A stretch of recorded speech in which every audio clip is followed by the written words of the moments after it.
The Colombian Exposition, 1893, Chicago's Exploration of New Inventions and a Day in the Fair, by Jenny Tan, Jordan Vanderhoof, and Evangelist Spartiatis. The Colombian Exposition, also known as the Chicago World's Fair, lasted about 6 months, opening on the 1st of May in 1893 and ended on the 30th of October. Admission to the fair was 50 cents. The fair attracted about 27 million people. It was such a popular event that it was well known all around the world. The fair occurred about 20 years after the Great Chicago Fire that burned down the city. The Colombian Exposition of 1893 was very beneficial to Chicago's economy and growth as a city. This was because of exchange of ideas, inventions, and many innovations that happened there. The Colombian Exposition was held to celebrate the 400th anniversary of Christopher Columbus's landing in the New World. The fair had around 65,000 exhibits and over 50,000 objects on display. The fair was built by over 40,000 skilled workers, and the space took up 690 acres of Chicago's land. The fair was a very important event. Many cities fought over who would host the fair. The City Council of Chicago started their campaign to host the fair on July 22, 1889. The mayor of Chicago at the time, Mayor DeWitt C. Kreger, appointed a committee of 100 citizens to carry out the project of the campaign. Chicago had to compete against many other cities and states to host the fair. The House of Representatives were the people who got to decide which district gets to host the World's Fair. Exchange played a big role in the success of the Colombian Exposition of 1893. The public's encounter at the World's Fair led to an exchange of the ideas that left a lasting impression on Chicago. This city became even more popular and successful after the fair, due to many inventions being showcased and spread throughout the area.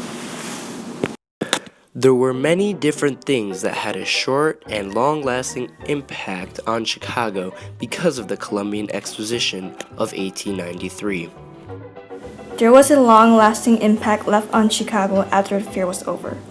New buildings were constructed, new jobs were created, and Chicago soon became a traveling destination from people around the world. During the Chicago World's Fair, there was a man who killed many women. The serial killer named H.H. Holmes worked as a pharmacist to save up money to buy the abandoned hotel that was right across the street from where he worked. H.H. Holmes killed around 15 to 30 women during the famous fair. The killer got rid of the corpses of his victims by selling several of them to local medical schools.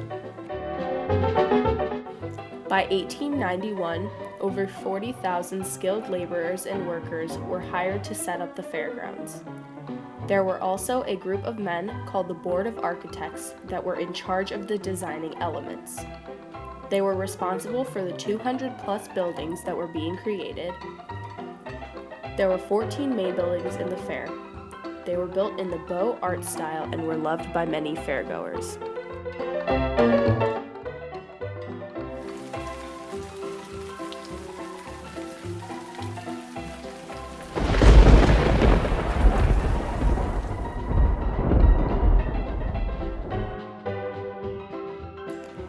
Many inventions were showcased at the World's Fair.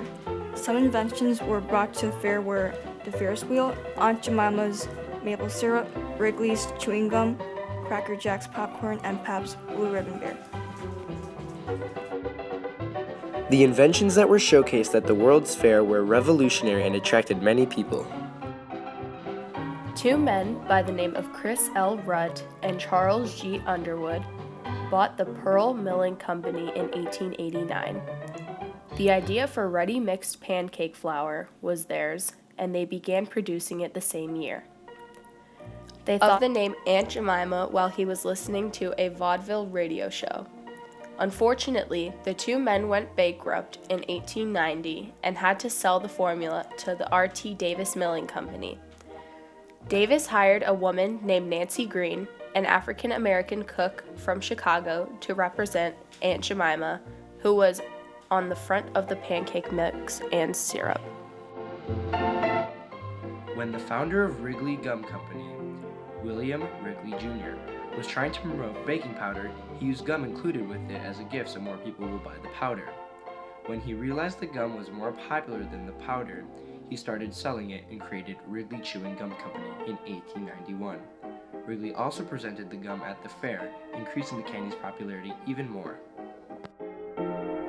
A German immigrant by the name of Jacob Best and his sons established the Empire Brewery in Milwaukee, Wisconsin.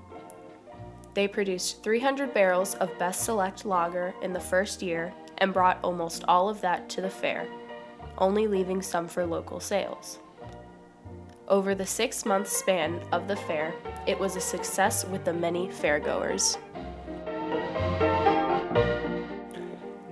Cracker Jack's popcorn was also introduced at the Colombian Exposition.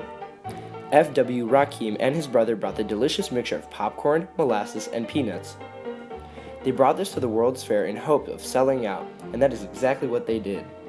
Little did they know, the product would stay around for years and years to come. Now it is well known for being eaten at baseball games. One of the most well-known and revolutionary inventions that were presented at the World's Fair was the Ferris wheel. The famous Ferris wheel costed around $600,000 and up to 6 months to complete the construction. It could hold up to 2,160 people inside of it. The Ferris wheel started losing business. It had to be destroyed by 200 pounds of dynamite. Some of the constructions, like the Ferris wheel, built for the attractions of the fair, were inspired by famous landmarks such as the Eiffel Tower. The wheel was rebuilt later on because of its popularity.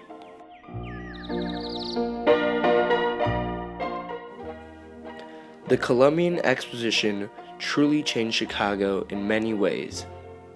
The exchange of ideas, inventions, and innovations that happened there left a long-lasting impact on not only Chicago's economy, but its growth as a city, and it also made it what it is today.